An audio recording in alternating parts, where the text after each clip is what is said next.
la evidencia digital es analizada exhaustivamente para extraer información relevante para la investigación. En esta etapa se utilizan diversas herramientas y técnicas forenses. ¿Qué tipo de herramienta podemos utilizar? Podemos utilizar desde una adquisición de la memoria, podemos nosotros utilizar un FTK, un Encase, un Forensic Tools. Vamos a utilizar diferentes herramientas que me permitan a mí poder adquirir esa evidencia para podérmela yo llevar al laboratorio y ahí hacer el análisis correspondiente. Cuando nosotros nos vamos en campo nos podemos dar cuenta ya cómo está la situación, es decir, más o menos por dónde va el asunto, ¿sí? Porque estamos analizando los datos en vivo y ya me puedo dar un panorama general de la situación que guarda, pero que necesito justamente llevarme la mayor parte de la información para hacer un análisis más exhaustivo y detallado en el laboratorio que me permita a mí generar mi reporte de manera muy profesional, ¿sí? Bien, si no hay dudas, vamos a ver otras de las etapas del proceso de investigación, como la interpretación de los hallazgos. Ya los fijé, ya los preservé, ya me los traje, ya estoy en el laboratorio. ¿Qué necesito? Hacer la interpretación de los hallazgos. Estos son interpretados en el contexto de la investigación y de acuerdo a mi pericia. Puedo identificar yo patrones, relaciones y posibles responsables. Por eso les digo, desde el momento que nosotros ya estamos frente al equipo de cómputo, nos podemos dar cuenta de mucha información. Si el usuario fue engañado, si en vez de navegar en Vancomer o en BBA.net, navegó en BAB.net, o sea, una T por una L, fue suplantado. O sea, yo ya me puedo dar ahí cuenta de qué fue, cuál es el patrón que guarda la investigación. Y esto a mí me permite justamente desarrollar en mi pericia y en mi habilidad qué tipo de información es la que yo me puedo llevar y qué requiero. Y la quinta fase es la documentación y presentación de los resultados. Los hallazgos de la investigación forense informática deben ser documentados de manera detallada, precisa y presentados de forma clara a las autoridades judiciales. Acuérdense que no todos van a hablar la misma forma que nosotros. ¿Cómo? Si yo les digo a ustedes, es que fíjate que hice un volcado de memoria y sobre el volcado de memoria identifiqué que había un ransomware. Sí, es que el ransomware afectó todos los registros y hizo ilegible la información. Ustedes van a decir, ¿qué fue lo que dijo Pati? O sea, entonces si nosotros les decimos que hubo una vulnerabilidad en el equipo que permitió el ingreso de un atacante que hizo que toda la información quedara encriptada, haciéndole legible a la vista del usuario, ya de una manera más clara me estoy expresando. Y eso es lo que los informáticos nos cuesta mucho trabajo poder hacerlo de una manera más clara y es cuando los abogados entran en discordia con nosotros porque no nos entienden mucho. ¿Qué tenemos nosotros que hacerlos? Pues que los informes sean claros, que puedan ser entendibles justamente lo que les dice a ustedes por los jueces o por cualquier autoridad competente, porque al final de cuentas ellos son los que se van a presentar justamente en el litigio. Recuerden, ustedes van a hacer la parte técnica y ellos van a hacer justamente la parte que se encargue de la defensa para la reparación del daño, en este caso a sus usuarios. ¿Hasta aquí alguna duda con estas etapas, muchachos? Acuérdense, vamos a regresar. Reconocimiento y aseguramiento de la escena para evitar justamente que se contamine la evidencia. Adquisición de la evidencia digital una vez que analicé el caso. Si me voy por una copia vida del disco, si resguardo toda la información, si coloco un bloqueador de escritura y me llevo ciertos datos que sean importantes y con la finalidad de guardar la integridad. ¿Cómo? A través de la cadena de custodia. Acuérdense, son datos que me voy a llevar. Adquisición de la evidencia digital, ¿cómo me la voy a llevar? Me llevo la copia vida hago un disco, ¿cómo me lo voy a llevar? Hago el análisis de la evidencia digital, voy, qué tipo de datos son los que me interesan, eso lo van a desarrollar ustedes con la pericia. Interpretación de los hallazgos, ya es que estoy en el laboratorio, hago mi informe, presento los resultados de una manera que sea clara, precisa y concisa para que la autoridad competente lo pueda entender. Hasta aquí, díganme si tienen alguna duda. Por favor, voy a servirme tantita agua, permítanme.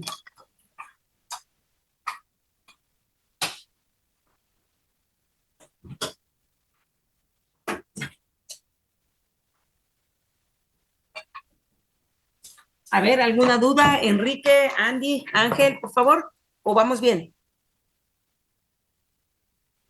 Hasta ahorita todo Vamos, bien. vamos bien por el momento. Muy Bien, bien. doctora. Muy bien, muchas gracias. No duden, por favor, en interrumpirme. Vamos a ver el rol del perito informático en el proceso de investigación. Se dice que el perito informático es un profesional con conocimientos especializados en informática forense que desempeña un rol fundamental en el proceso de investigación. Sus funciones principales son asesorar a las autoridades judiciales. El perito informático, ahora sí que con base en nuestra experiencia, nosotros asesoramos a los investigadores sobre las técnicas y herramientas adecuadas para la recuperación, la preservación y el análisis de la evidencia digital. Nosotros les decimos a él, ¿sabes qué? Nos podemos ir por este lado, podemos preservar esto, tú solicita esto, nosotros vamos a, en el ejemplo que les dé ahorita en la práctica antes de terminar, les voy a decir cuál es el éxito que llevó a la recuperación de esta situación al cliente, en este caso al usuario de fiscalía, pero ¿qué es lo importante justamente? El asesoramiento que nosotros le demos. Nosotros tenemos que ser tan objetivos e imparciales porque de nosotros depende mucho la investigación. Sí, no se trata de querer sorprender a nadie, sino que también nosotros tenemos que jugar un papel muy ético y profesional a la hora de decir, ¿sabes qué? No se va a poder, o sabes que sí se va a poder. Vámonos por esta parte. ¿Cuál es otro el rol del perito? Pues es realizar el análisis forense de la evidencia digital. Acuérdense que nosotros nos encargamos de preservar, de adquirir, de conservar y de recomendar y de hacer nuestro informe, de analizar la evidencia digital de una manera exhaustiva, utilizando las herramientas tanto técnicas, forenses y pertinentes. Hay muchas herramientas open source que la verdad nos permiten y nos ayudan muchísimo que pagar herramientas de pago. ¿Qué es lo más importante? Pues es la interpretación de los datos, cómo nosotros los interpretemos, cómo los analicemos, pero también la interpretación que nosotros le podamos dar para no generar falsos positivos y tampoco para soltar información que no nos va a llevar a nada. ¿Sí? Bien, otra de las funciones es justamente interpretar los hallazgos del análisis. El perito interpreta los resultados del análisis y los relaciona con el contexto de la investigación, identificando patrones y posibles responsables. En este caso, yo puedo saber si el ataque vino del banco, si fue una técnica de ingeniería, si fue por mi propio proveedor de servicios. Ustedes sabían que cuando nosotros absorciamos ciertos servicios, muchas veces cedemos mucha de la información que es vital para nosotros. Yo puedo estar de acuerdo que observes la instalación de cableado estructurado, una instalación eléctrica, la renta de las computadoras, pero yo no estoy de acuerdo que tú absorces la administración de mis servidores a un tercero, porque en ese momento la compañía, la empresa, el usuario pierde el total control de su información y cae en manos de terceros. Una persona que analiza el tráfico de tu red, una persona que hasta te crea tus cuentas de correo, que te asigna como proveedor de servicios hasta tus propias contraseñas. Entonces, imagínense la vulnerabilidad expuesta cuando tú estás analizando todo el tráfico de información que fluye por mi red. ¿Sí? Sí se dan cuenta, o sea, yo no puedo decirte, oye, es que te quiero contratar 100 cuentas de correo. Ah, sí, está bien, no te preocupes. Te asigno las 100 cuentas, ya tienes usuario y contraseña. Y que no hay una política de cambio de contraseñas, no hay una política de limpieza. Yo me confío en el proveedor y le dejo todo el control de mi información. Y él aprende a entender que la empresa A con la B se comunica de esta manera, cuándo se realiza la facturación, cuándo se realizan los pagos. Me hace un ataque de hombre al medio, se coloca en el centro, me hace creer que me sigo comunicando con la empresa B cuando ya me estoy comunicando con el atacante, ya perdí toda comunicación, y él se comunica con la empresa B justamente para los pagos, le dice que hemos cambiado de cuenta bancaria, que por favor toda la información ahora se redireccione aquí. Imagínense, así son los fraudes. Ese es un fraude que se le llame de hombre al medio. Es made in the middle, pero no es muy bueno en inglés, pero es un ataque de hombre al medio. ¿Ok? Entonces, imagínense, no es bueno absorber todos los servicios. ¿Por qué? Porque en ese momento ustedes pierden el control de su información y eso es lo que ustedes tienen que servir también para poder asesorar. Una consulta más. ¿Sí? ¿Qué tan relevante es software libre para presentar información ante un juicio? Es bueno. ¿Saben por qué? Porque acuérdense que tantas veces tú descompiles y compiles un software te va a dar el mismo resultado. Para eso están los hashes. Tantas veces lo corras y lo bajes, vas a llegar al mismo resultado. Nada más que la diferencia y lo que tenemos nosotros que saber, que las partes de paga lo que te garantizan es el fabricante y te estás casando con un fabricante, cuando realmente con dos herramientas de open source puedes llegar al mismo resultado. Y eso es lo que nosotros como informáticos tenemos que comprobar, que el hash, Eh, la integridad de los datos, hace que no se vea vulnerado esa parte. ¿No has cuestionado mi informe? No, ¿por qué? Si tú lo estás comprobando, tantas veces lo ejecuten va a dar. O sea, acuérdense que aquí lo importante es que, a ver, sí, córrelo. Lo están corriendo sobre una plataforma open source y te va a dar el mismo resultado. lo vuelves a correr y te va a dar el mismo resultado. Puedes hacer el remuestreo tantas veces quieras y te va a dar la misma información porque no estás modificando nada. Omiso podría ser cuando realmente se mueve algo. Muchachos, permítanme un segundito, tantito, por favor.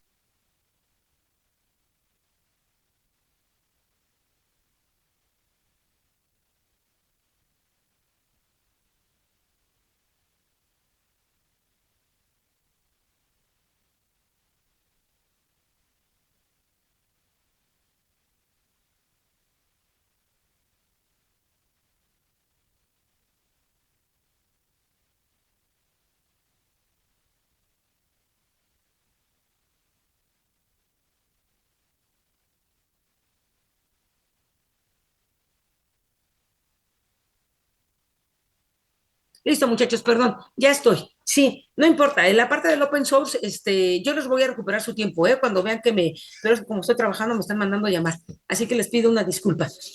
Pero no se preocupen. Bueno, ¿qué es lo que sucede? El open source es tan bueno que acuérdense que una de las plataformas y los sistemas operativos más fuertes es el de Linux Torvalds, y eso le da la fortaleza justamente para poder nosotros utilizar hacerle mejoras al software, bajarlo, descompilarlo, volverlo a compilar y se queda todos los registros. Entonces, eso no. De hecho, nosotros aquí en Fiscalía trabajamos con open source, justamente porque a veces las licencias son muy caras y a veces ustedes saben que en gobierno pues no hay tanto dinero como para poder comprar.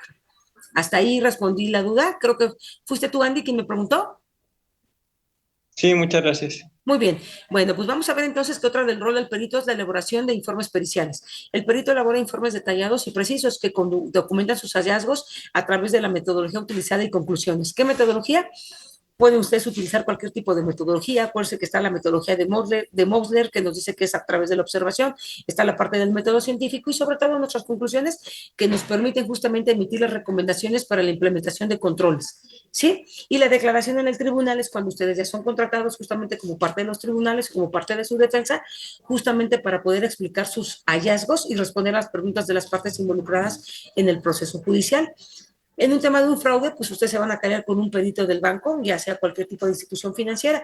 Si ustedes no llegaran a un acuerdo, ustedes son el perito de la defensa y este es el perito de la víctima, y no llega a un acuerdo, va a entrar un perito en discordia que va a analizar los casos para poder darles a alguien la razón. ¿Sí? Muy bien. Vamos a ver nosotros cuáles son los principios fundamentales de la informática forense. Uno, es la conservación de la evidencia. Este principio es fundamental en la informática forense, ya que garantiza la integridad y la autenticidad de la evidencia digital durante todo el proceso de investigación.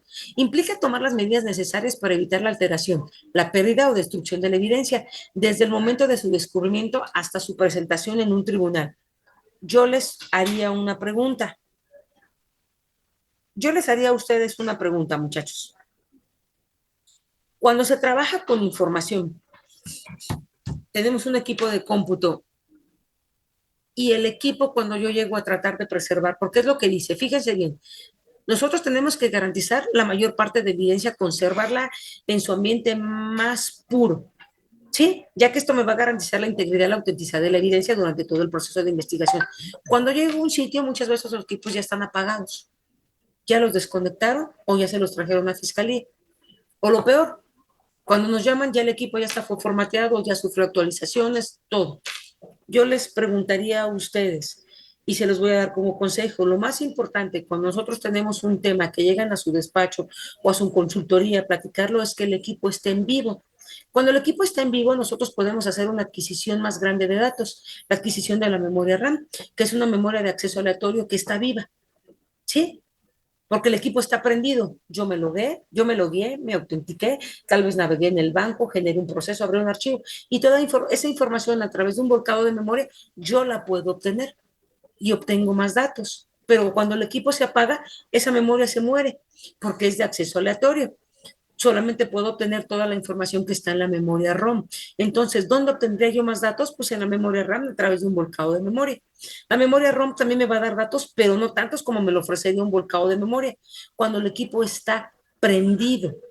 Pero cuando se trata, perdón, de un tema de un ransomware, ¿sí sabemos lo que es el ransomware? Ahí contéstenme en el chat, por favor. ¿Ustedes me van diciendo? Ok, Juan Pablo me dice, nos hace favor de escribirnos algunas herramientas, no se preocupen, les voy a dar parte de la presentación y ahí van a venir las herramientas. Ok, Enrique Valdivieso me dice que no tampoco, Juan Pablo me dice que no.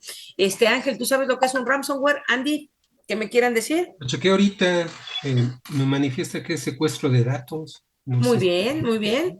Justamente para eso está ya toda la parte de los navegadores para poder luego responder. Sí, el ransomware es un secuestro de información en el cual se pide un pago para poder recuperarnos estos archivos que han sido cifrados. Pero les voy a decir algo, esta información ya no se recupera. Ya no se recupera, porque imagínense, cuando yo hago este secuestro de tu información, exploté ciertas vulnerabilidades que tal vez descargaste un archivo, le diste clic a algo y me permitió a mí instalar este ransomware que está diseñado y programado para poder encriptar la información. Lo que les dije hace rato, hacerla ilegible. Cuando tú intentas ingresar a tu equipo de cómputo, ves que los archivos te mandan un blog de notas donde te dicen que para poder desencriptar esta información es necesario que tú hagas un pago. Muchachos, ni pagando todo lo que te pidan te van a recuperar la información. ¿Saben por qué? Porque esto se trabaja con criptografía. Si yo te devuelvo la llave con la que cifré tus archivos, pues tú la vas a subir y la vas a liberar. Entonces mi negocio se acaba. Entonces, cuando ustedes se encuentran ante un cliente alguna situación de ransomware, no se puede pagar. ¿Qué es lo importante? Lo que decíamos al principio, contar con las mejores prácticas de seguridad. Siempre es importante tener respaldo de nuestra información, respaldo de las bases de datos, respaldo de información crítica fuera de la organización, no tenerla en el mismo equipo de cómputo, que sean respaldos incrementales para que estos no perdamos tantos datos, porque nosotros hemos tenido usuarios que el último respaldo lo habían hecho 10 años. Entonces, imagínense, pierdes el histórico de 10 años de información justamente por una mala práctica de seguridad. ¿Qué tienen que hacer? Siempre recomendarle a los usuarios, incluso ustedes en su vida diaria, generar respaldos de información y no tenerla en su mismo equipo de cómputo. Y cuando sean víctimas de alguna situación de esta, no pagar. Nada les va a recuperar la información, porque esto es el negocio del atacante. ¿Estamos de acuerdo? Bien. Entonces, nosotros estamos viendo aquí en la parte de lo importante que es garantizar la integridad y la autenticidad de la evidencia durante todo el proceso de investigación, implica que tomemos las medidas necesarias para evitar la alteración, la pérdida o la destrucción de la evidencia, desde el momento de su descubrimiento hasta su presentación en un tribunal. Ya dijimos, la mejor manera de la conservación de la evidencia y que podamos obtener más datos es cuando el equipo está en vivo, es decir, decirle al usuario que no lo apague. ¿Por qué les comentaba lo del ransomware? Cuando yo llego a un tema y ya estoy viendo que hay problemas de ransomware y están los servidores en línea, tenemos que tomar la decisión con el de informática nosotros de persuadirlo y decirle que los demás servidores se pueden llegar a contaminar. Les puede llegar a pasar lo mismo. ¿Por qué? Porque están en línea. ¿Qué tenemos que hacer? Que el de informática tome la decisión. Nosotros, con base en nuestra experiencia, decirle, sabes que como están en red, se puede replicar. Entonces ahí tenemos que tomar ciertas decisiones de que los equipos se aíslen de la red. En el caso de un virus también, para evitar que el virus se propague al interior de los demás equipos, tenemos que aislarlo de la red para saber qué fue lo que pasó. Por eso les decía, la participación de ustedes puede ser tan vasta y tan amplia como ustedes se quieran justamente capacitar. ¿Cuáles son las acciones para conservar la evidencia, muchachos? El aislamiento de la escena del delito, ya les dije, hay que limitar el acceso a la escena del delito solo a personal autorizado para evitar la contaminación o alteración de la evidencia. Muchas veces cuando se les cae a los usuarios de sorpresa, ellos dicen, permítame, es que voy a hacer unas cosas. No es cierto, ya no puedes agarrar el equipo, porque en ese momento nos pueden borrar la información, porque muchas veces llegamos de sorpresa. ¿Qué tenemos que hacer nosotros? Pues tener mucho cuidado con lo que estamos nosotros dejando que el usuario, el que está comprometido, pues se acerque al equipo. Ya no, porque en ese momento ya nuestra intervención es importante. ¿Para qué? Para poder garantizar la información. Entonces, eso depende de cómo nosotros preservemos la información. ¿Sí? Lo limito, lo altero, ya fijo y ya empiezo yo justamente a hacer la captura de la información. Vamos a ver. 2, sería el manejo adecuado de los dispositivos electrónicos. Manipular los dispositivos electrónicos con cuidado y siguiendo los protocolos establecidos para evitar daños o pérdida de datos. Lo que les decía, en los dispositivos móviles, no me los puedo traer así en vivo porque vienen transmitiendo datos. ¿Sí? Muchas veces, ni modo que ya encontramos a una persona muerta y con el dedo le pongamos ahí para que nos libere el dispositivo. Desde ese momento el equipo debe dejar de transmitir. ¿Cómo lo vamos a hacer? No hay caja de Faraday, pero sí lo podemos meter en un dispositivo que inhiba la señal para evitar esta situación. ¿Sí? Hay que hacer creación de copias de seguridad, lo que les decía, hago una copia vid a vid o qué información me llevo para preservar la evidencia digital original y en caso de algún fallo o daño en la información. No podemos trabajar sobre lo original, muchachos. Eso sí, se les vendría la carpeta su caso abajo. Tienen que trabajar sobre la copia. Hay que tener el almacén seguro de la evidencia. Claro, hay que almacenar la evidencia digital en un lugar seguro y protegido, con acceso restringido solo de ustedes. ¿Qué es lo que sucede? Pues que mucha gente quisiera tener el acceso a nuestra información. Más si trabajamos en un área donde pues hay muchos intereses que se mueven, ustedes tienen que garantizar justamente el manejo de la información. El caso que ustedes traen, dónde manejo mi información, dónde la estoy resguardando para poder estar bien. ¿Sí? Muy bien. Vamos a ver que dentro de esta parte de la admisibilidad de la evidencia, en un tribunal depende de su relevancia, confiabilidad y la autenticidad. El perito informático debe garantizar que la evidencia recopilada y analizada sea relevante para el caso, que tenga una conexión directa con los hechos investigados y para contribuir a la resolución del caso. En el caso de un fraude, las bitácoras bancarias, los historiales, el direccionamiento IP, que realmente yo nunca me conecté al banco, que sea confiable, la evidencia debe de haber sido obtenida y preservada de manera adecuada, siguiendo los protocolos establecidos, ¿sí? Muchas veces, les decía, tenemos que ser objetivos y tenemos que ser nosotros honestos. Hay compañeros que hacen hasta capturas de pantalla, haciéndole creer al usuario que él estuvo en otro banco, cuando la evidencia te está marcando otra situación. Entonces, nosotros también debemos de garantizar a través de los códigos hash la integridad de la información que nosotros vamos a ofrecer como datos de prueba y que ese equipo que está sujeto a una investigación pues no sea manipulado para garantizar en todo momento que podamos nosotros volver a hacer la recuperación o la extracción de esa información y que va a seguir siendo la misma. Que sea auténtica, claro, debe ser original y no debe haber sido alterada o manipulada de ninguna manera. ¿Sí? Muy bien. ¿Cuáles son los factores que pueden afectar que nos admitan la evidencia realmente? Pues que la cadena de custodia no sea un registro documentado, que detalle el manejo de la evidencia desde su descubrimiento hasta su presentación en el tribunal. Una cadena de custodia sólida es fundamental para demostrar la integridad y la autenticidad de la evidencia. ¿Qué me llevo? ¿Cuánto me llevo? ¿Cuánto pesó? ¿Qué tipo de información? ¿Quién me la entregó? ¿Y quién está firmando? Porque si yo digo, no, sí la encontré, ¿qué tal si la sembré? Y ya la traía de otro lado. Entonces, la cadena de custodia juega un papel muy importante. Llevas tus guantes, llevas un Ziploc, las bolsas, ya fijaste la USB, ya le sacaste el número de serie, la marca, el modelo, todo. La competencia del perito debe contar con la información y la experiencia necesaria para realizar el análisis de la evidencia digital de manera competente. Debemos conocer bien el equipo.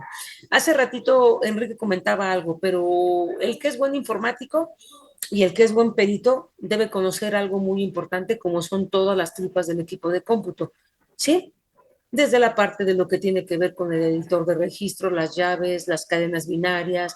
Necesitamos nosotros saber bien cómo se mueve todo desde el shell para poder presentarnos y poder hacer una extracción adecuada, pero sobre todo una buena defensa del tema. ¿Sí? O sea, la experiencia del informático juega un papel muy importante en el análisis de la evidencia, porque si vas a llegar y te vas a enfrentar con el otro perito y el otro perito le sabe más que tú, se te va a venir abajo la cadena. Y ahí sí, tu cliente te puede llegar hasta demandar, pero eso es algo que van a ir ustedes desarrollando con el paso del tiempo y sobre todo la experiencia. Vamos a ver que la metodología utilizada, cuál es para la extracción, el análisis e interpretación de la evidencia digital, debe ser válida y confiable. Es decir, me estoy basando en qué para hacerla. Lo hice con un FTK, lo hice con un Encase, trabajé con un UFED. O sea, ¿qué utilicé para poder decir que mi extracción es digital? Mi extracción digital, perdón, es válida, es confiable, es certera y tantas pruebas le hagan, va a salir el mismo resultado. Bien, vamos a ver que la documentación y la cadena de custodia son dos elementos esenciales para garantizar la admisibilidad de la evidencia digital en un tribunal. La documentación. Nosotros tenemos que registrar todos los pasos del proceso.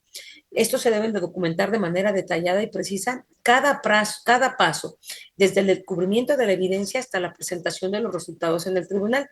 Desde la fotografía que yo llego Desde la primera contacto que tengo con el usuario, la fotografía que le tomo al equipo, si el equipo contaba con contraseña, si el equipo estaba bloqueado, si el equipo, cuántos usuarios lo utilizan, toda esa información la tienen ustedes que tener registrada. ¿Por qué? Porque es importante. ¿Qué tal si el usuario de la mañana no hizo el fraude y es el de la tarde, y el de la tarde se lo quiere aventar al de la mañana o viceversa? Tengo que saber si son usuarios diferentes, quiénes controlan los usuarios, si hay una política para el cambio de usuarios, tengo que saber yo también, y algo muy importante es si hay una política de antivirus, si el informático tiene acceso a mi equipo también, a las contraseñas. Bueno, todo lo tienen que detallar de una manera que no se les vaya un solo evento que pueda llegar a ser relevante, porque muchas veces dejamos pasar cosas que son tan insignificantes y que puede ser la resolución del tema, muchachos. Utilizar formularios y registros estandarizados, ustedes pueden generar sus propias cadenas de custodia, pueden generar sus propios documentos porque ya me está dando el acceso al equipo, porque me voy a llevar esta memoria para poder decir qué información estoy llevando. Incluir los metadatos, eso es algo muy importante. Sabemos que los metadatos nos dan la fecha, la hora y hora de cada acción, son de gran importancia para la cadena de custodia, para evitar lo que les decía, que se me haya modificado el archivo. ¿Sí? Muy bien. Vamos a ver que la cadena de custodia establece un registro de posesión que debe identificar a cada persona que ha tenido acceso a la evidencia digital. En el caso de nosotros de Fiscalía, una vez que se recaba la evidencia, se va a la bodega de evidencias. Ahí ya lleva dos pasos, el que tomé en campo y el que entregué acá. Si alguien más lo va a pedir, un perito, un agente del Ministerio Público, se tiene que llevar y saber quién lo sacó. ¿Sí? Y ese es un registro que se tiene que tener. Y muchas veces ustedes, cuando estén litigando, haciendo defensa en tribunales, van a tener que sacarlo de la bodega de evidencia. Pero ¿qué tenemos que hacer? También garantizar que es lo que nos estamos llevando. Ustedes no se pueden llevar una evidencia cuando es un teléfono, ya la pila se ve inflada y se ve que ya no va a servir, mejor que se lo queden y me evito yo problemas de que me vayan a echar a mí la culpa y me vayan a fincar a mí una responsabilidad por el mal manejo de la cadena y de la evidencia. Es importante que ustedes lo sepan. Desde saber, oye, me estás pidiendo que analice el equipo, pero pues el equipo no trae ni siquiera contraseña. Mejor háblale a tu usuario y dile a tu usuario que nos pase el usuario y la contraseña y cuando yo la autentique y la pruebe, analizo el equipo. Si se dan cuenta, son tan detalles tan mínimos que vamos dejando nosotros pasar. Y es importante que ustedes lo sepan. ¿Y para eso qué nos va a servir? Pues leer justamente el expediente para saber qué es lo que me estoy llevando. Utilizar sellos y precintos de seguridad, claro, claro que se deben utilizar los sellos para garantizar que la memoria USB que yo me lleve ya la sellé y viene con mi firma. Entonces, en el momento que la abran, yo ya sé que fue manipulada. ¿Por quién? Hay que ver quién es el otro encargado de poder manipular la cadena de custodia. Tengo que documentar cualquier cambio, debe de ser documentado de manera detallada y precisa. Si lo tomó el Ministerio Público, si lo tomó un agente, si lo tomó incluso mi cliente, si lo agarraron incluso en el tribunal. Acuérdense que en el tribunal se pierden bien fácil los expedientes y eso no me dejarán mentir los abogados, se pierden tan rápido, pues que es importante que nosotros los tengamos a la mano. Y sobre todo, permítame, se me fue de acá, tenemos que ser nosotros objetivos e imparcial. El perito debe actuar con objetividad e imparcialidad durante todo el proceso de investigación. Acuérdense, tenemos que ser tan honestos como nosotros lo queramos para que nos sigan recomendando, pero ser objetivos en lo que vemos. O sea, sabes que sí se puede, sabes que no se puede, pero sí analizar toda la información de una manera bien precisa y para ser nosotros muy, muy concisos en nuestro juicio. Vamos a ver que el otro tiene que ver con la objetividad y la imparcialidad. El perito debe actuar con objetividad e imparcialidad durante todo el proceso de investigación. ¿Qué significa esto? No tener prejuicios ni intereses personales en el caso. El perito debe ser neutral y no tener ninguna opinión o creencia preconcebida que pueda afectar su análisis de la evidencia. ¿Por qué? Porque nos empezamos a apasionar. Porque nos empezamos a involucrar tanto que queremos encontrar algo donde no lo va a haber. Entonces, si aprendemos a ser objetivos, imparciales, pues nos vamos a dar cuenta que no nos tenemos que casar con algo que tal vez no nos va a llevar a nada. ¿Sí? Basar sus conclusiones en los hallazgos, por supuesto, y no en opiniones personales o especulaciones personales que nosotros queramos dar. Presentar los hallazgos de manera clara y objetiva, claro, deben ser presentados evitando tantos tecnicismos innecesarios y explicando los resultados en un lenguaje comprensible para cualquier persona. No porque me quiera yo lucir de manera técnica, voy a verme tan nice que al momento pues no van a poder ni siquiera entenderlo. Entonces, ahí voy a tener que generar toda otra pericial que sea más clara y entendible. Mejor desde el momento lo hago de una manera más clara. ¿Sí? Bien, vamos a ver aquí el segundo tema, que es las generalidades de la informática forense.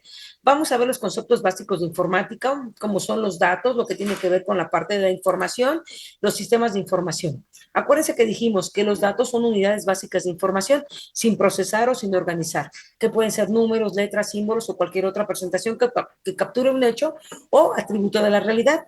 Los datos en sí mismos no tienen un significado intrínseco, solo valor cuando se procesan y organizan. Acuérdense lo que les decía hace ratito, cuando los concateno, ya tienen un sentido. Estamos buscando una Patricia, pero pues es que el dato te va a generar tanta homonimia que pues la verdad no te va a llevar a nada. Es como querer buscar una aguja en un pajar. Ah, bueno, pero sé que es Patricia Navarrete Soriano. Ah, ya puedo empezar a acotar la búsqueda. Oye, pero ¿de dónde te interesa que sea? ¿Sabes más o menos de dónde es? Ah, no, pues mira, tengo conocimiento que es de la Ciudad de México. Entonces ya empiezo a acotar los datos. Ya de irme de lo general empiezo a bajar a lo particular y ya sé lo que empiezo a buscar. ¿Sí? Por ejemplo, dice aquí la temperatura actual en Morelia, Michoacán, es de 29 grados. Este es un dato en bruto, porque ya está procesado. Ahora nos dice acá, la información. La información es el resultado de procesar, organizar y analizar datos para darles un significado y un contexto. La información permite tomar decisiones, resolver problemas sin comprometer el mundo que nos rodea. Claro, se dice que al procesar el dato de la temperatura podemos inferir que el clima en Morelia es cálido y podemos tomar decisiones sobre cómo vestirnos o qué actividades realizar. Lo mismo sucede en la parte de la informática forense. Tengo ya la información y ya sé qué es lo que debo hacer y cómo la puedo yo llegar a atacar. ¿Sí? Muy bien. Vamos a ver que entonces la información es el resultado, perdón, de procesar, organizar y analizar los datos para darles un significado y un contexto.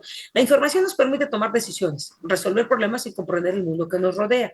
El ejemplo, al procesar el dato de la temperatura, podemos inferir que el clima en Morelia es cálido y podemos tomar decisiones sobre cómo vestirnos o qué actividades realizar.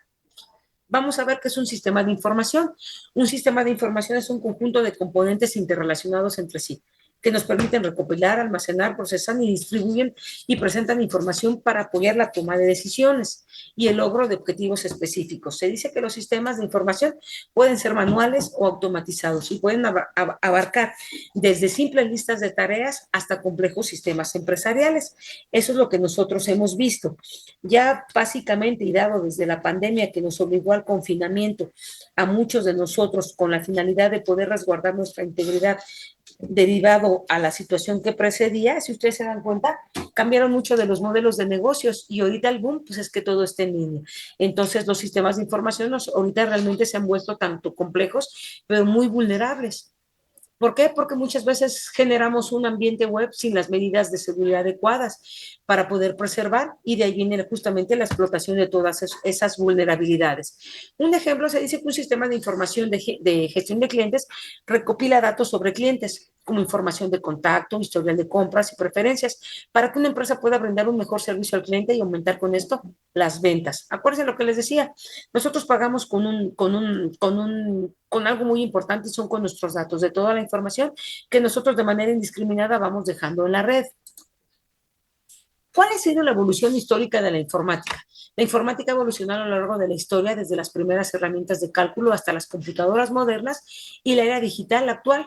Algunos hitos importantes incluyen lo siguiente. Me tomé la libertad de prepararles esta línea de tiempo, donde nosotros podemos ver desde la primera generación, desde el año 300 a 500 antes de Cristo con el ábaco, en 1822 con Charles Babbage, la máquina analítica. Podemos nosotros en 1854 ver con Samuel Morse lo que es la parte del telégrafo, cuando empezamos a ver las comunicaciones, con Alexander Graham Bell, en 1876 la parte del teléfono, y así podemos nosotros observar el nacimiento de la primera generación de las computadoras, con la primera generación desde lo que va desde 1940 a 1956 con la UNIVAC, con la de Bob Newman. Podemos nosotros observar en la segunda generación, el cambio en la primera generación fue en los bulbos al vacío, donde en una cancha de fútbol pues se generaban las computadoras. La segunda generación fue el cambio de los bulbos al vacío a los transistores. Podemos nosotros ver la tercera generación, pues ya empieza la parte de nacen las microcomputadoras, los microprocesadores. Podemos ver también los avances justamente que se dan cuando nace ARPANET con los 23 nodos que permitieron poder generar este boom del desarrollo de las tecnologías de la información en la década de los 90, ya que estos nodos pues se utilizaban justamente para poder garantizar comunicaciones seguras en caso de algún ataque. No se utilizaron y dijo ARPANET, ¿sabes qué? Dáselos a las universidades con la finalidad de que ellos puedan intercambiar información que sea valiosa para ellos. Es así como nace justamente la web. Nosotros podemos observar dentro del avance de esta línea histórica, pues podemos ver la creación del microprocesador, podemos nosotros ver el primer servidor de correo, de hecho el primer virus informático en el año 70, en 1971. En la siguiente línea del tiempo nosotros podemos ver la cuarta generación, donde aparecen las amenazas de seguridad y nace ahí la primera calculadora digital. Podemos nosotros ver la primera conexión de fibra óptica en el año de 1977. En 1982 la tarjeta inteligente. En 1988, los primeros cables submarinos de fibra óptica justamente que permitían que los trabaja Rusia y Alemania para poder a través de toda su información que se encuentra abajo del mar y censarla a través de este tipo de comunicaciones. En 1990, pues la década de las tecnologías de la información, los primeros servidores web, los primeros navegadores, nace el DVD en 1995, podemos nosotros observar el auge de la quinta generación a la actualidad, donde nosotros vemos el nacimiento, el descubrimiento del GPS, nacen las primeras redes para interactuar como Skype, nace YouTube, se crea Instagram, Pinterest, nace el código QR en 2015, la realidad virtual, TikTok en el 2016, 2011 se crea Google, nace Snapchat y el primer asistente virtual que es Siri, en 2013 nace Telegram, en el 2018 la computación cuántica y el uso del blockchain. Podemos nosotros ver en 2020 la adopción a la videoconferencia, el teletrabajo y la telemedicina, perdón. En 2022 podemos ver el primer chatbot de inteligencia artificial que es ChatGPT. Y en el 2019 podemos ver nosotros el uso justamente de lo que tiene que ver con la red 5G. ¿Sí? Y así es como nosotros nos podemos dar cuenta realmente que los avances han sido significativos y grandes, pero sin embargo no pensados en cuanto a seguridad. Nosotros podemos observar, bueno, vamos a ver dentro de lo que es las generalidades de la informática, pues lo que es una computadora, cuáles son los elementos de una computadora, digo, son básicos, pero es importante para aquellos que no son informáticos, pues ver cómo se componen. Vamos a ver lo que son la parte de los sistemas operativos y los lenguajes de programación. Podemos nosotros ver. Yo les preguntaría a ustedes, a ver, díganme ustedes, ¿qué es una computadora? A ver, Ángel, dime. Les voy a preguntar esto y dirán que es algo muy básico, pero es que hay un error que cometemos los informáticos. Yo sé que no todos ustedes son informáticos, pero quiero que no cometan el error. Díganme, voy a preguntar por sus nombres y ustedes me dicen con la palabra, ¿qué es una computadora para ustedes? Ángel, ¿qué es para ti una computadora?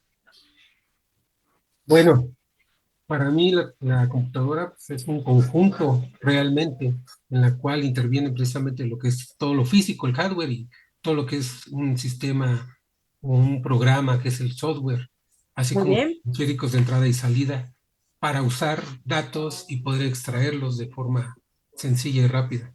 muy bien, Homero. ¿Tú qué tienes por una computadora? Para mí es un equipo para procesar datos o información. Muy bien. Silvia, por favor.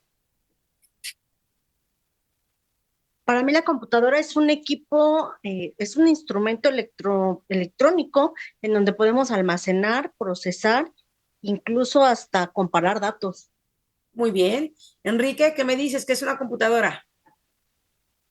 Es un equipo electrónico que a través de un software permite procesar información. Muy bien. Juan Pablo. Creo que Juan Pablo había tenido problemas, ¿verdad? A ver, Reina, por favor. Andy.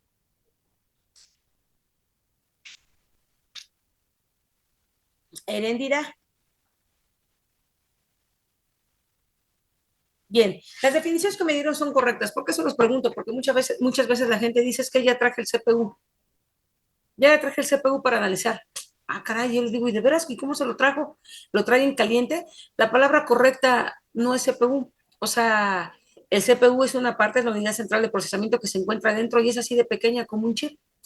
Entonces la computadora, la definición que ustedes dieron, pero pues cuando agarramos nosotros una torre de escritorio, no es otra cosa más que una caja de metal que aloja los principales componentes que hacen funcionar a quién, a la computadora. ¿Qué tenemos dentro de una caja de metal? Hardware, software, buses, ventiladores, socket, memorias, PROM, todo. Entonces es importante que nosotros hagamos la expresión correcta. No se dice me traje el CPU, no, traje la computadora o el equipo de cómputo. Acuérdense, el CPU se encuentra dentro y es la unidad central de procesamiento que permite las operaciones principales. ¿Sí? Bien, muchachos, voy a dar el segundo descanso, son 8:10, nos conectamos ahorita a 8:20, por favor, ¿sí? Gracias.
Bien, ya nos encontramos nuevamente. Vamos para el segundo bloque.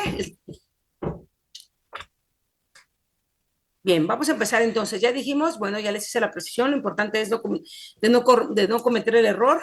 Acuérdense, el CPU se encuentra dentro, ¿ok? Y la caja, que es una caja de metal que aloja los principales componentes que hacen funcionar el equipo de cómputo. Ya dijimos, desde lo que es la parte del hardware, el software, los sockets, los ventiladores, la tarjeta madre, el chasis y el chasis y todo. Muy bien, entonces vamos nosotros a ver cuáles son los elementos. Permítanme un segundo. ¿Cuáles son los elementos físicos de los ordenadores que se designan con el nombre genérico de hardware y se agrupan en la unidad central, que es quien se encarga de procesar la información, los periféricos a través de los cuales se ingresa la información al ordenador y este comunica los resultados de sus procesos a los usuarios? Acuérdense que las funciones básicas que realiza cualquier sistema son tres. Tengo una entrada, un proceso, no sé lo que suceda, pero sé que a la salida obtengo cierta información, ¿sí? Es algo muy importante que nosotros debemos de saber. Y acuérdense que hay periféricos tanto de entrada como de salida. Dentro de la entrada tengo lo que es el teclado, el ratón. Dentro de salida puedo tener una impresora, lo que es la pantalla que me despliega la información. La unidad central se encarga de almacenar y ejecutar los programas que introducimos en la memoria y controla el funcionamiento general del ordenador. Su potencia viene determinada por los siguientes factores: la capacidad de memoria, la rapidez en procesar los datos y los periféricos que puede controlar. Eso los informáticos decimos es pues qué tanto procesamiento tiene el equipo, es decir, qué tanto tiene de memoria, qué tanto tiene de procesamiento, y eso es lo que permite ejecutar las operaciones con la velocidad que nosotros estamos esperando. La memoria interna, acuérdense lo que les dije, la memoria interna pues es la memoria ROM y es donde se almacenan los programas que se están ejecutando y los datos relacionados con ellos. Se pueden diferenciar la memoria ROM, la memoria RAM y la memoria de configuración. Acuérdense que la memoria ROM es una memoria de solo acceso a es random only memory, memoria de solo lectura. La memoria RAM es una memoria random access memory, es una memoria de acceso aleatorio. Y acuérdense que les dije que solamente va a estar viva mientras el equipo esté prendido. Y la memoria de configuración ya son los ajustes predeterminados que trae el propio equipo. ¿Sí? Se dice que la memoria no la podemos imaginar como una gran parrilla de celdas ordenadas, donde cada carácter almacenado transformado en un byte ocupa una de estas celdas. Estas celdas se llaman registros de memoria. Perdón, mande. Un ejemplo de la memoria RAM, o sea, entiendo el concepto, cómo nos ayuda en un peritaje. Bien, la memoria RAM es una memoria de acceso aleatorio. Quiere decir que cuando el equipo, ahorita que yo prendí el equipo, vamos a pensar, yo llego desde temprano a fiscalía y este equipo se queda prendido todo el día. ¿Qué hago en las mañanas, Enrique? Me autentico, meto usuario, meto contraseña, está todo mi historial en vivo. Todo lo que hice está ahí, ¿sí? Pero vamos a pensar que yo mañosamente tengo configurado para que cuando yo apague mi equipo se borre el historial. Entonces tú al otro día ya no vas a encontrar ese historial. ¿Estamos de acuerdo? Un ejemplo de una memoria de acceso aleatorio es que tú puedes recuperar el usuario con el que me logué, la contraseña, los procesos que estuve corriendo y lo que hice sobre el equipo. Al otro día tú ya no vas a encontrar esa información, porque puede ser que yo mañosamente ya la haya borrado. Entonces, la mayor parte de información se va a obtener cuando se le hace un volcado de memoria, y el volcado de memoria se le hace a la memoria RAM, porque es una memoria de acceso aleatorio y va a estar viva mientras el equipo esté prendido. ¿Sí? Dime si te aclaré tu duda, por favor, Enrique. Ok, Ajá. gracias. Ok, no, para servirte. Y a diferencia de la memoria ROM, esa queda. Al otro día la prendo y me voy a dar cuenta de toda la configuración que tiene el equipo, desde los programas instalados, las descargas de archivo que pudo haber generado y todo lo que se tenga. ¿Sí? Ok, entonces se dice que nosotros, estas celdas se llaman registros de memoria y tienen un número de orden que constituye su dirección, es decir, ese proceso donde se encuentra alojado. La capacidad de memoria de un ordenador se ve determinada por los registros que tiene, es decir, por los bytes que puede almacenar. Para medirlas se utilizan las unidades. ¿Qué quiere decir? Acuérdense, miren, imagínense que un disco duro interno es como ir a un teatro donde está la distribución de todos los asientos, ¿sí? Donde cada asiento tiene un lugar específico dentro del disco, un sector de un registro de memoria, una pista, un sector. Entonces, ahí es donde se va alojando la información, ¿sí? Y esa capacidad de la memoria del ordenador se ve determinado por los registros, es decir, por la información que puede almacenar. Y para medirla se utilizan las unidades. Muy bien. ¿Con qué tipo de unidades? Si la medimos en kilobytes, si la medimos en megabytes, en gigas o en terabytes. Eso es lo que la determina. Cuando nosotros compramos un equipo de cómputo, muchas veces nos dicen, oye, ¿cuánto compraste de memoria? No, pues me dijeron que 2 gigas, me dijeron que 4, que 8, que 16, que 20, que 24. Bueno, pues la memoria es lo que le da justamente la funcionalidad del equipo para que pueda justamente responder de manera inmediata. Ustedes saben que los equipos son multitarea, es decir, pueden realizar diversas actividades, pero cuando nuestra memoria es nula o es muy baja, el equipo reacciona de una manera muy lenta. ¿Por qué? Porque no tiene memoria y se le acaban sus procesos. ¿Sí? ¿Hasta aquí alguna duda? Enrique, por favor. Ángel, Homero, Silvia, con mucha confianza díganme. Con todo bien, muchas gracias. Muy bien. Entonces vámonos al error tan grave que comete la gente. Si ustedes ven, aquí está el CPU, que es la unidad central de proceso. Incorpora la unidad aritmética lógica, que es la ULA, que está integrada generalmente por un microprocesador y es la que ejecuta los programas y controla el funcionamiento de todo el sistema. Realiza las operaciones básicas, lo que yo les decía a ustedes, que ese es un error que no debemos de cometer nosotros. El controlador de periféricos es el encargado de controlar el funcionamiento de los periféricos que están conectados a la unidad central del ordenador, como es el teclado, la pantalla, la impresora, los periféricos, las memorias USB. Cuando nosotros metemos un ploteador, una impresora, lo que ustedes gusten y manden, ¿sí? Él se encarga justamente de decirlos para que los controles los almacenes, llega a que el equipo funcione. Acuérdense, en informática, cuando nosotros metemos una memoria, ustedes ven que inmediatamente se despliega una pantalla y nos dice que si queremos ejecutarlo. Ahí se dice que las memorias bootean, ¿sí? La memoria booteó, aventó el proceso. Eso a veces no es muy bueno, porque en seguridad nos puede aventar un virus. Cuando nos dan una memoria a probar, no es bueno probarla en nuestro equipo, es bueno probarla en un equipo en el cual no haya datos importantes, porque como bootea, puede aventarnos un virus. Es como si yo llego y les digo, oigan, traigo una actualización, la pueden meter, ustedes se confían en mí, y en ese momento yo ya les instalé un virus que me va a estar reportando la actividad del dispositivo. No permitan que cualquier memoria entre en sus dispositivos, porque eso también representa fugas de información. Vamos a ver que los bus son las líneas a través de las cuales se comunican entre sí los elementos internos de la unidad central. Se distinguen 3 tipos de bus. El bus de datos dispone de 8, 16 o 32 hilos en paralelo, a través de los cuales transportan los caracteres que integran los programas y los datos. Esto ya nada más es más técnico, pero sí lo tienen que saber porque hay bus de datos y bus de direcciones y los bus de control. Los bus de direcciones transportan números que representan las direcciones de memoria. Acostumbran a tener entre 20 o 32 hilos. Y los bus de control que transportan las señales de control. ¿Sí? Los periféricos de almacenamiento son memorias masivas auxiliares, son memorias permanentes o no volátiles, que actúan como un almacén auxiliar de la memoria del ordenador. En ella se puede guardar, escribir la información que no se va a utilizar inmediatamente y recuperarla o leerla después en un proceso. Acuérdense que las actividades básicas que se pueden generar es escribir, leer y sobreescribir. Depende de los permisos que nosotros le demos, pero son las funciones básicas que se generan sobre los periféricos de almacenamiento. Podemos nosotros ver que la información se almacena en unos paquetes denominados ficheros o archivos que permanecen grabados en un soporte magnético óptico después de la conexión del ordenador. Sus principales cualidades son: la capacidad de almacenamiento depende de que nosotros tengamos en disco. Acuérdense, hay discos de 256, 502, 1 tera, 2 teras y los petabytes. La alta fiabilidad en las operaciones de lectura y escritura es la velocidad a la que le bifurcan. Acuérdense que hay discos ahorita ya de estado sólido, los discos bifurcan a 5.200 o a 7.200 revoluciones por minuto. Es la velocidad a la que graban y la velocidad de lectura para podernos aventar la información. Y la alta velocidad de acceso a la información grabada, a cómo la tienes. Y las unidades de almacenamiento externo más utilizadas, bueno, sabemos nosotros que estaban la unidad de disco flexible, que es el floppy disk, ya casi no se utiliza, son los discos más utilizados, los discos de 5 1/4 con una capacidad de 360K de doble densidad, o del disco de media, ya está en desuso, el disco de 3,1 con una capacidad de 720K o de 1.4 de alta densidad, que sabemos nosotros que realmente pues ya lo que más se utiliza son los CDs de 720 gigas o los discos extraíbles que pueden ir desde la parte de los gigas hasta los teras en almacenamiento. Eso es como pues uno lo compra lo que uno quiera almacenar.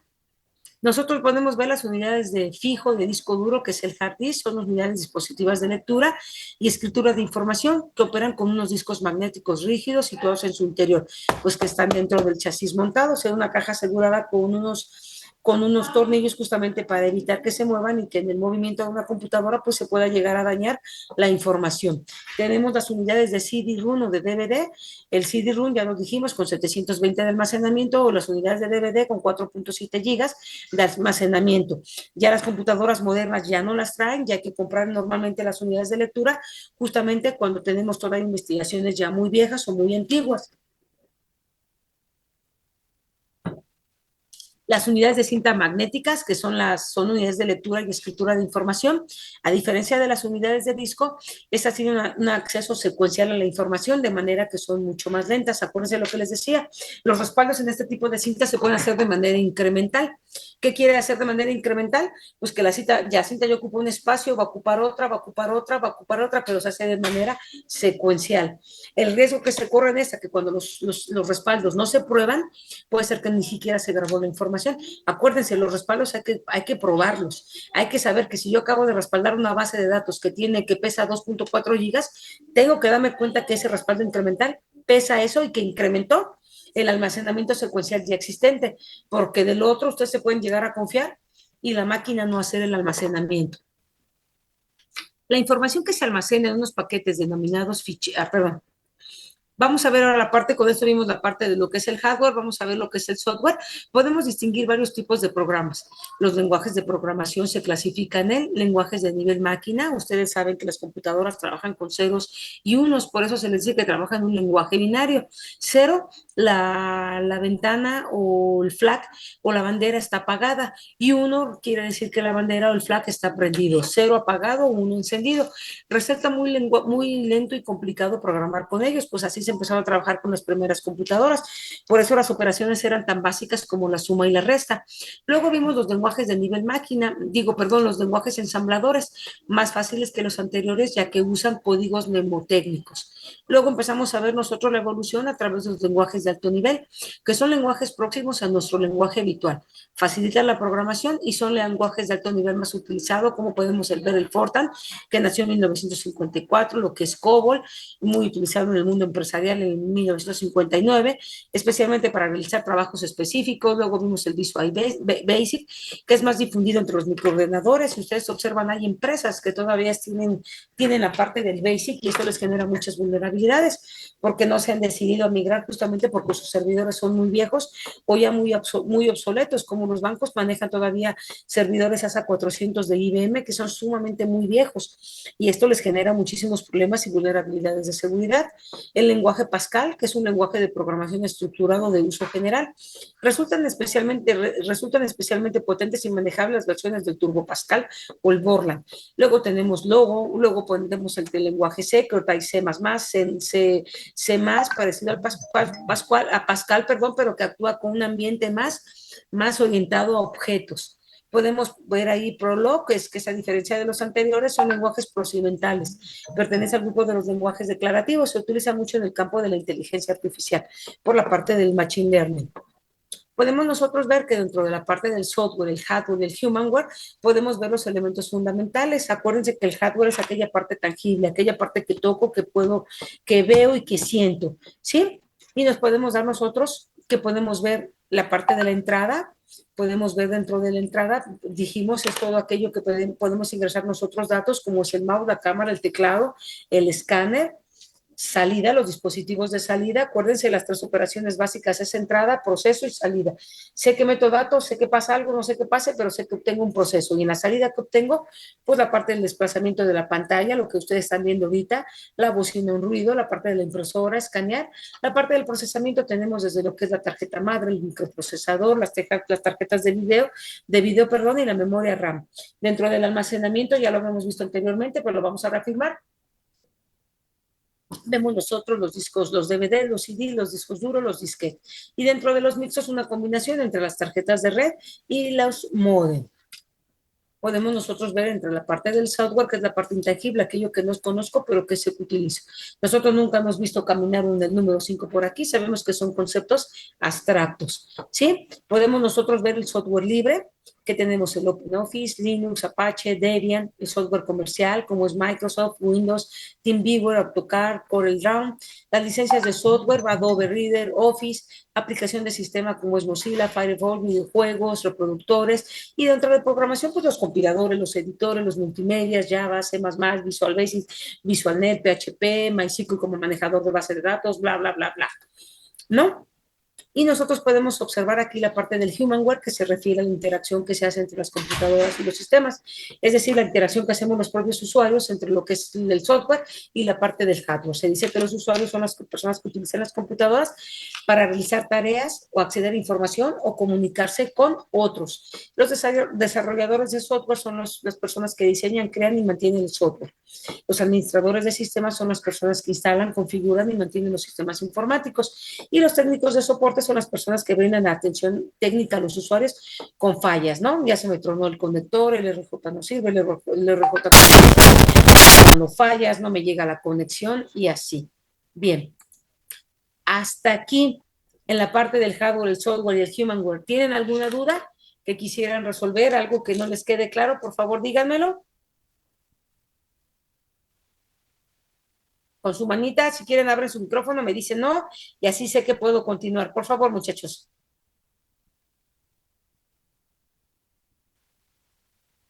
¿No? Muy bien. Vamos entonces a empezar justamente con el otro tema que se llama impacto de la informática en la sociedad.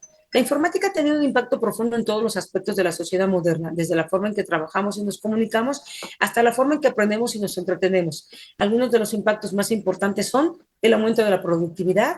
Ya les dije, acuérdense que las tecnologías de la información jugaron un papel fundamental cuando pasó lo de la parte de la pandemia, ya que soportaron muchos de los procesos de la parte del teletrabajo, el home office, la enseñanza a distancia, los nuevos modelos de negocio que nacieron. Entonces, esto permitió justamente automatizar muchas tareas que antes se realizaban manualmente, lo que ha aumentado la productividad en una amplia gama de industrias. Eso lo vimos cómo crecían de manera exponencial las acciones de Amazon, de Best Buy, cómo crecieron las plataformas de lo que estamos utilizando ahorita nosotros, incluso para poder trabajar la parte del Zoom, la mejora en la comunicación. La informática ha revolucionado la forma en que nos comunicamos con la aparición de correo electrónico, mensajería instantánea en redes y videoconferencias. Hemos visto nosotros nuevos modelos, nuevas aplicaciones que realmente han hecho la vida muchísimo más fácil de la humanidad. El acceso a la información es que la informática ha hecho que la información sea más accesible que nunca, con el desarrollo de Internet, los motores de búsqueda, las comunidades virtuales, fue todo eso que nos ha permitido y nos ha acercado con gente pues, que antes era impensable por los costos asociados al propio uso de la tecnología. Nuevos negocios y oportunidades, eso lo vimos, la informática ha dado lugar a nuevos negocios y oportunidades como el comercio electrónico, la banca en línea y la industria del entretenimiento digital. La educación a distancia, la informática ha hecho posible la educación a distancia, lo que permite que las personas aprendan desde cualquier lugar del mundo como lo estamos haciendo. La atención médica también se utilizó, ya acuérdense que los médicos ya ahorita de farmacias del ahorro y similares, si les llaman ya te atienden a través de videollamada. Y el entretenimiento, pues nosotros vemos la aparición de diversos juegos, la parte de la música y las películas, el streaming. ¿Sí? Bien, vamos a ver la práctica número 1. Me gustaría mucho que pusieran atención. Tenemos 25 minutos. Vamos a ver, esto tiene que ver con la parte de un fraude, es un caso de éxito de los que nosotros trabajamos aquí en Fiscalía. Me gustaría mucho que empezaran a leer, por favor. Les voy a dar 5 minutos para que puedan leer. Si se pueden 4, que mejor, para que no estemos perdiendo mucho tiempo y podamos avanzar sobre todo. Si no lo alcanzamos a ver, lo vemos a otra clase, pero me gustaría mucho que comprendieran, por favor. Ustedes me dicen cuando ya estén listos si pueda darle vuelta a la hoja.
Ustedes me dicen cuando estén listos, muchachos.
¿Listos?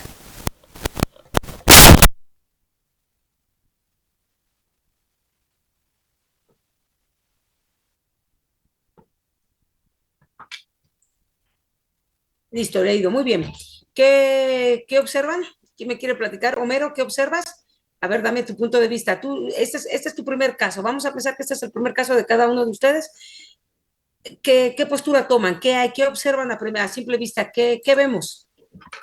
Bueno, lo primero que yo veo es que él hizo las operaciones del alta de una cuenta bancaria y no sabemos si el proveedor, bueno, la señal de internet haya sido una señal segura porque no está en domicilio, no está en su domicilio. Habla que está en su trabajo, pero lo que veo es que hay un movimiento de cuenta bancaria, un alta, que puede generar una vulnerabilidad a través de algún tipo de virus o algo que tuviera instalado, ¿no? En el propio, una especie de hackeo. Eso es lo que yo advierto así a simple vista, ¿no? Muy bien, muy bien. Acuérdense, aquí nosotros, cada uno de ustedes va a tomar un juicio y un criterio específico. A ver, Ángel, por favor, ¿tú qué observas? Imagina que es tu primer caso, yo soy tu jefa y yo te diría, ¿qué procede, Ángel? ¿Qué hay que hacer? Bueno, como lo estoy observando, lo que alcancé a entender en esta situación, vaya, mm, al momento de que menciona que realiza unas operaciones, pero que hay alguien que está haciendo reparaciones, pudo haber sido que se conectaran a algunos componentes y extraer información de esa forma. Pero acuérdense que él dice que él está en su empresa ubicada en la calle tal de la colonia de esta ciudad y su empresa se dedica a realizar reparaciones de equipo eléctrico y mantenimiento. Ese es el giro de su empresa, es lo que nos dice. ¿Ok? No perdamos bien el contexto. La empresa de él se dedica a la reparación de equipo eléctrico y mantenimiento y está ubicado en la calle, pensemos, Mariana Matamoros, de la colonia Tlalpujahua, en esta ciudad de Morelia. ¿Sí? A ver, ahora dime qué ves más abajo. Algo me llamó mucho la atención, el cual menciona que apagó el El equipo celular. lo desconectó de la red, ¿no? Exactamente, y eso, vaya, genera una duda del por qué lo hizo. Muy bien, a lo mejor es algo que la acostumbra, esto tal cual que ustedes están viendo es la narrativa, de hecho, es lo que está en la carpeta de investigación. ¿Sí? A ver, Silvia, ¿tú qué ves? Tú dinos, ¿qué observas tú? Perdón, yo observo en primera que tendríamos que checar primero si su banco habitualmente le pedía esperar de 2 a 4 horas para validar la cuenta, porque por lo general los bancos no piden 2 horas, piden más o menos 1 hora, creo que el máximo. Entonces, si Muy le bien. están pidiendo 2 horas para validar la cuenta, probablemente entró a un dominio que no era del banco o la otra, que la cuenta que le dieron pudo haber sido una cuenta que traía algún tipo de enlace para hacer precisamente un fraude bancario. Mm, Y la parte de hacer los 3 intentos, yo creo que pues intentas a lo mucho dos y ya la tercera ya no la haces porque es algo muy raro, a menos de que fuera muy habitual para él que su banca se le estuviera congelando y que no le permitiera hacer las operaciones bancarias. Creo que esas serían las primeras partes que habría que checar con la persona si era habitual que le ocurriera eso en sus operaciones a través de los portales bancarios. Muy bien, muy bien. Acuérdense, cada punto de vista es válido porque apenas estamos aprendiendo y no a mí me da gusto que participen. Enrique, por favor, a ver, danos tu punto de vista.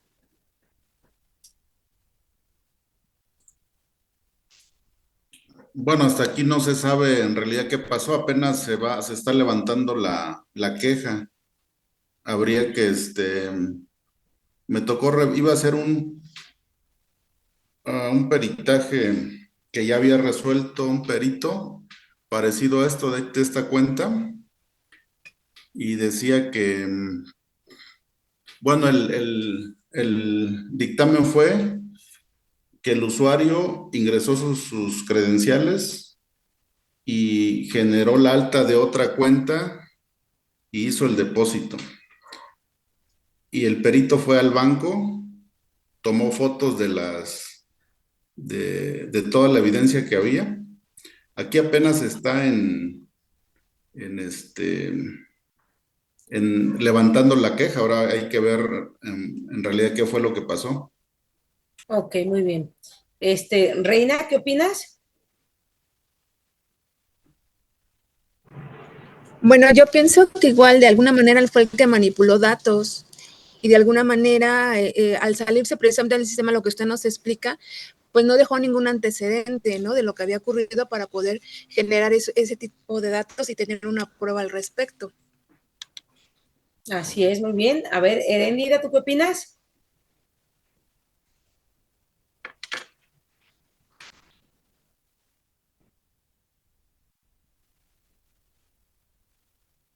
Bien, bueno, fíjense bien, nosotros podemos, esto es lo que narra, esto es lo que nos dice a nosotros el usuario, no lo vamos a alcanzar a terminar de ver, pero lo importante es que ya sembramos la primera duda, que es lo más importante. O sea, si ustedes observan, esa es su narrativa de hechos y no dice mucho, ¿no? Porque él dice que quería dar de alta el seguro y le pidió validarlo de 2 a 4 horas. No le importó y se fue. Pero fíjense, lo importante cuando se empieza a trabajar con cómputo forense son las fechas. Acuérdense lo que les dije. Nosotros tenemos que empezar a detallar cada uno de los procesos y cada uno de los procesos me tienen que empezar a llamar la atención. El viernes empezó todo esto, ¿sí? Él pasó el viernes y pasó el sábado, el domingo y ya el lunes o sea, él regresa a su trabajo y él se da cuenta, ¿sí? Si ustedes se dice, él me dispuse a realizar un pago desde mi computadora, ingresé al portal a mis dos cuentas. Él tenía dos cuentas que estaban vinculadas entre sí. Se percata que ambas cuentas ya fueron manipuladas y pues entre las dos hay un faltante global de 403,000 pesos.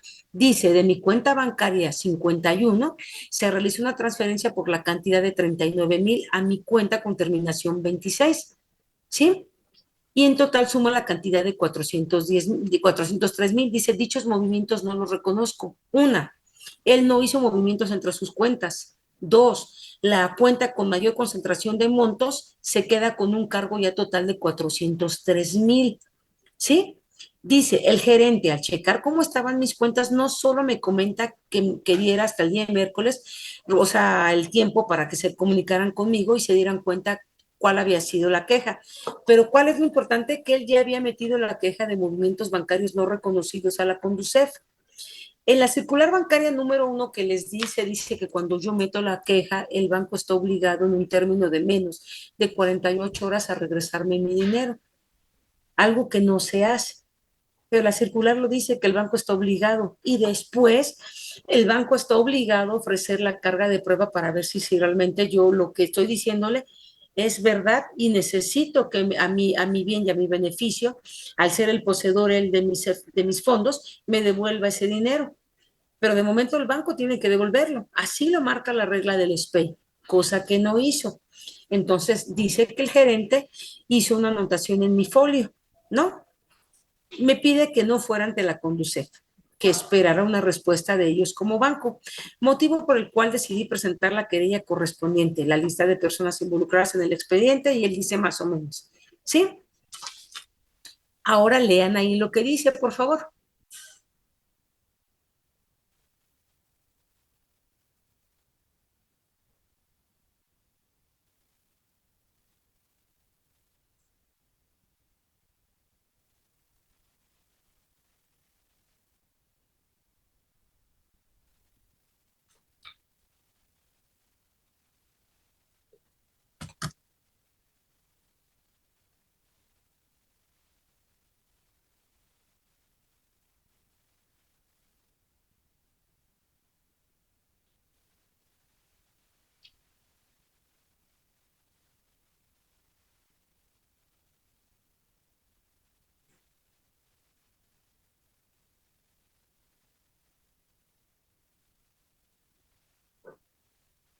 ¿Listo? ¿Ya lo leyeron? ¿Qué observamos aquí? ¿Quién me quiere decir? Ya tuvo la negativa, ¿no? ¿Le respondieron de manera positiva, Ángel? No, no, de hecho está manifestando que él fue el que introdujo sus datos para poder Fíjense aceptar bien, eso. aquí viene lo interesante, muchachos, ¿eh? Aquí empiezan a poner mucha atención, aquí a mí me empieza a apasionar esto, pero fíjense bien, cuando ustedes llegan al banco y se paran con un ejecutivo y estamos esperando ticket, ya nos llama el ejecutivo a su lugar y nos dice, siéntese. Y ya le decimos, oiga, quiero realizar esta operación sobre mi cuenta. Permítame su credencial de lector. ¿En qué momento ustedes le dieron una contraseña y un usuario para que hiciera esos movimientos? Bastó con su credencial de lector para que ellos pudieran realizar las operaciones, ¿cierto? Y hasta voltean la pantalla y te dicen, estos movimientos son los que quiere hacer, estoy moviendo de esto a su cuenta. Entonces, ¿por qué dicen ellos por qué ellos aseveran que las operaciones yo las realicé con mis credenciales de acceso? ¿Cómo les consta eso a ellos? O sea, ¿por qué? Fíjense bien. Eso es algo muy importante que como peritos yo les voy a pasar todo lo que traigo yo de mi experiencia, lo que a mí me ha dado mucha ventaja. Lo primero es esa analogía cuando se está en una pericial. A ver, perito, cuando yo vengo a hacer un movimiento sobre mi cuenta, el ejecutivo de cuenta cuando jamás me pide el token, ni el token, ni mi usuario, ni mi contraseña. Con tan solo darle mi credencial, sentarme, el que le autentique que es mi rostro, él mueve todo lo que hay en mi banca. ¿Cierto o no, muchachos? Es así, ¿no? Entonces, es lo primero que nosotros le podemos refutar al banco. Dos, ¿cómo es posible que me digas aquí que mi reclamo resulte improcedente? ¿Sí? Y tú me dices que las operaciones, esto me sustituye mi firma autógrafo. Abajo, ¿quién firma, muchachos? ¿Hay firma? No. ¿Quién es Mónica Díaz? ¿Es un perito? ¿Es una informática? ¿Es un ejecutivo de cuentas? Pongan siguiente atención. La ley de títulos y operaciones de crédito en la parte de la ley del comercio nos dice que alguien donde no pone su cargo ni su firma autógrafa, este documento no tiene validez absoluta. Entonces, si no tiene validez, desde ahí podemos empezar nosotros a poder ayudar al usuario. ¿Por qué? Porque yo te estoy diciendo lo que sucedió. Tú ya me contestaste y me dijiste que no se va a poder, porque yo lo hice con mis cuentas. Entonces, ahora, ¿quién tiene que ofrecer los datos de carga de prueba? El banco. ¿Y cómo los va a ofrecer? Vamos a empezar. Si ustedes observan, me voy a ir para acá. Vamos a empezar con la solución. Este se los voy a enseñar al final. Empiezo yo y se realiza la investigación del equipo de cómputo de la persona afectada con el fin de revisar los historiales y procedimientos que siguió para hacer sus transferencias, las cuales el afectado indica que nunca las realizó. A ello le estoy dando el beneficio de la duda. Ustedes van a llegar, acuérdense lo primero, hacemos la preservación de la escena. ¿Qué voy a preservar? ¿Dónde se sentaba este ingeniero? Su equipo de cómputo. Digo, aquí las fotografías no las puse todas, pero ¿qué tenemos que tomar? Fotografía frente, atrás, voltearlo, donde se fue el número de serie, dónde le llega a la red, a dónde se conecta, si es vía inalámbrica, el módem, a dónde le da. Todo eso lo tienen que poner. Las características del equipo, qué tipo de procesador, la versión del sistema operativo, la versión del Windows y todo. Sí están viendo, ¿verdad? ¿Hay alguien que me diga nada más que sí? Sí, Sí, muy bien, muchas gracias. Muy bien. Vamos a ver. Dentro de su sesión, el acceso a su banca personal por Internet para hacer transferencias siempre estuvo dentro de la página HSBC. Se anexa el siguiente link. Esto yo lo recupero del histórico. ¿Por qué aseguro y asevero que sí, muchachos? Porque yo les decía, ya desde que estás entrando al equipo te puedes dar cuenta si él fue víctima de un hackeo, si fue víctima de un fraude, si le pasó alguna situación. Nosotros vemos HTTPS, este S, si saben ustedes qué significa Secret Token Layer, que es una comunicación cifrada. www.securityonlybanking.hsbc.com.mx y aquí es el otro submenú. GCA Security Login Pagin, que es esto, y el cual se obtiene del navegador del usuario. Se revisa la liga obteniendo la siguiente información. El dominio es verdadero, es auténtico, cómo se encuentra su servidor de dominio, tiene hasta 28 dominios, dónde se encuentra alojado en un servidor dedicado, en Illinois, el nombre del grupo, la ciudad y todo. Si observamos, entonces el dominio donde él se encontró siempre fue real y auténtico. Les voy a enseñar justamente a cómo poder validar cuando un dominio es auténtico y cuando no lo es. A su ingreso a la página de banca personal por Internet, todo fue de manera usual. Al iniciar con su cuenta de usuario, ingreso usuario y contraseña. Se realizó una petición a la página http://www.hsbc.com desde la máquina afectada en su terminal, haciendo pin a la página y haciendo un tracer. Un tracer es como si ustedes llegaran acá a Morelia y me dijeran, oiga, maestro, ¿cómo me puedo ir a la terminal? Y yo les digo, mira, te vas aquí al periférico, del periférico tomas la combi 1, que diga central de camiones, de ahí te bajas. Aquí es cuántos saltos dio la terminal para poder comunicarse de manera efectiva al servidor. Nosotros podemos ver que desde la máquina afectada se realizó el terminal con un ping a través del comando tracer y la máquina siempre tuvo conectividad y contacto hacia el direccionamiento solicitado. No hubo nada que lo redireccionara a un sitio apócrifo, nada. Se revisó el historial de navegación de la computadora y del usuario para verificar los días y horas en los cuales ingresó de manera normal, sin prueba alguna, y siempre estuvo de manera legal y de manera auténtica en la página HSBC. Nosotros podemos ver aquí www.serviceonlinebankinghsbc.com.mx y acuérdense después de aquí, el slash nos dice que ya está dentro de un menú dentro de la propia página. Y aquí podemos nosotros ver el historial de navegación que en todo momento fue correcto. Yo les diría a ustedes, ya con esto vamos a llegar al final, ya son casi las 9 para observar sus opiniones. A ver, Enrique, tú que fuiste el primero que me dijo, ¿qué opinas ahorita?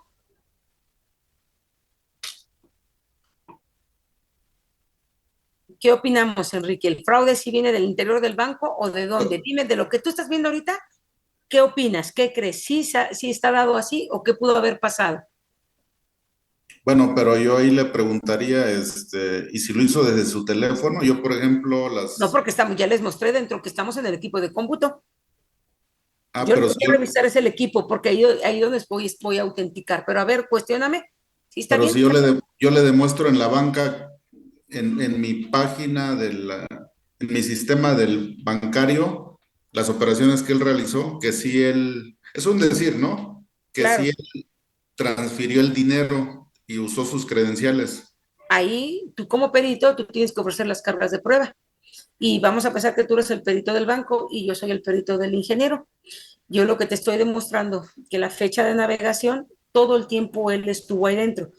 ¿De qué otra manera creen ustedes que yo puedo ofrecer a través de mi metodología que la conexión sí se realizó entre mi máquina y el banco en esas operaciones, no en las transacciones apócrifas que yo no estoy reconociendo? ¿Cómo creen? ¿De qué otra manera? Porque tú ya me estás diciendo que a lo mejor las pude haber realizado de mi teléfono. ¿De qué otra manera? Piensen, echen a volar su imaginación. Acuérdense lo que les dije, todo aquello que está o que tiene una dirección y que está censando qué. Pues a través del direccionamiento, Enrique. Yo estoy aquí sentada y ahorita me estoy comunicando, me estoy conectando al servidor de la plataforma Zoom del INADEC y me está dando una dirección mía de Morelia. ¿Sí? Esa dirección tendría que estar cazando en este momento. Pero si esos movimientos no reconocidos no cuadra la dirección IP, es decir, esta IP de mi máquina no estuvo conectada ahí, ¿qué te dice eso, Enrique? A ver, Ángel, ¿qué les diría? Juan Pablo, Eréndira, Reina, Silvia, Homero, ¿qué les diría? Si yo siempre me comunico contigo desde la máquina 15 y ahora es una máquina punto 40, ¿no ya hay algo raro? ¿Ya no es un patrón extraño? Sí, ya está direccionado, ¿no? Exactamente, pero entonces el redireccionamiento está equivocado, ¿no? Pues sí, a un sitio falso posiblemente, ¿no? Posiblemente, lo vamos a dejar así. Ya no lo vamos a alcanzar a terminar por el tiempo y es para discutir, pero fíjense bien, quiero que se queden con esto. Vamos a retomar. Lo importante es justamente comprobar que el usuario sí se conectó donde dijo él, porque lo hicimos a través ya de la consola del Shell. Lo hicimos a través de un tracer y él todo momento estuvo en el mismo sitio. 2, el banco tiene que ofrecer la carga de prueba, pero no aventarme un escrito luego desde la UNE para decirme que yo lo hice con mis credenciales. ¿Por qué? Porque hay criterios a través de los cuales los ejecutivos de cuenta tienen la facultad de poder mover mis cuentas con tan solo yo presentarme y sentarme frente a ellos y darles mi credencial de lector y que ellos vean que soy yo la que aparece en la fotografía. 4, un documento sin firma y sin el cargo de quien está emitiendo esas recomendaciones, ese dictamen no tiene validez justamente para la ley mercantil. Ya hay cosas que ya me dicen que ya hay cosas que yo puedo ayudar a mi usuario. ¿Me entienden? Exactamente, en caso que nos diera la IP en la que se detectó en su equipo. Pero esos son los datos de prueba. Eso lo vamos a ver en la otra clase, cómo ustedes van a poder solicitar esta información. Acuérdense, yo les tendré que dar las generales informáticas, darles prácticamente teoría, pero a mí no me gusta eso. A mí me gusta que realmente se vayan con la sensación de lo que tienen que exigirles a sus otros profesores, dado lo que yo les voy a ir dando al inicio. Entonces, si me gustaría nada más, ya son casi 9:05 para despedirme de ustedes, que me dijeran sus impresiones, si les está gustando la clase, esta dinámica. No puedo corregir mi tono de voz porque pues así hablo muy rápido, pero por eso les digo, párenme y lo vuelvo a repetir porque ya en otras clases me dicen, maestras, que no puede hablar más lento, pues es que no, pues no podría, no puedo, vaya, ya lo he intentado, pero pues no puedo. Entonces me gustaría nada más, si les parece bien, si vamos bien, si les está gustando de esta manera, estoy susceptible a las críticas, me hacen a mí crecer como persona y que ustedes me digan, ¿sabe qué, maestra? A mí me gustaría esta parte. Si quieren los escucho ya para que nos podamos despedir, por favor. Ángel. Ahora, ¿existe posibilidad de que nos pueda proporcionar la presentación para estudiarla? Sí, claro. Claro, esa la voy a presentar, esa se las Todo lo paso, demás sin mayor está problema. muy bien. Me encanta mucho, gracias. Qué bueno que les gustó. Homero. A mí sí me parece muy interesante. Obviamente el enfoque es un poco técnico en esta clase y nos tenemos que ir familiarizando con los términos. Pero Muy bueno, bien. nada que no nos haya pasado cuando empezamos a estudiar la carrera de Derecho, por ejemplo, ¿no? Ok. Uh-huh. Entonces, obviamente está dirigido tal vez a algo distinto a lo que nosotros estamos buscando, pero creo que la esencia y el fondo nos va a ser muy útil para lo que es nuestro ejercicio Sí. profesional. Acuérdense, la parte del diploma de informática forense es muy técnico. Es muy técnico, pero yo les voy a combinar, les digo, creo que les voy a dar este módulo, el primero y el 2 me invitaron a participar, pero les voy a dar la esencia de lo más importante que es con lo que ustedes se puedan llegar a quedar. Entonces, sí es muy técnico, pero créeme lo que para el enfoque que tú traes como abogado, te va a dar mucho para saber cómo puedes explorar en un correo, una dirección IP, o sea, ya no va a ser tan fácil que te engañen en esa parte porque vas a llevarte un contexto más general. ¿Sí? Por ahí, Erenida me dice que es muy interesante, claro, los temas, muchas gracias. Juan Pablo sí me pide que hable un poquito más despacio, voy a intentarlo, pero no se los prometo mucho. Silvia, por favor, dime, ¿vamos bien? ¿Hay algo que quieras que mejore? Hola, buenas noches. No, está muy interesante, la verdad. Y estoy, ya como que un poquito ansiosa por la siguiente clase, la verdad. Vamos a ver la resolución del tema y les va a gustar mucho. Reina, tú dime, por Gracias. favor. Pues como bien lo dices, se me hace que va un poquito rápido. Uh-huh. Como licenciados, pues no estamos acostumbrados a términos y a nombres de instrumentos en informática forense y es un poquito complicado, en este caso para mí, esa terminología.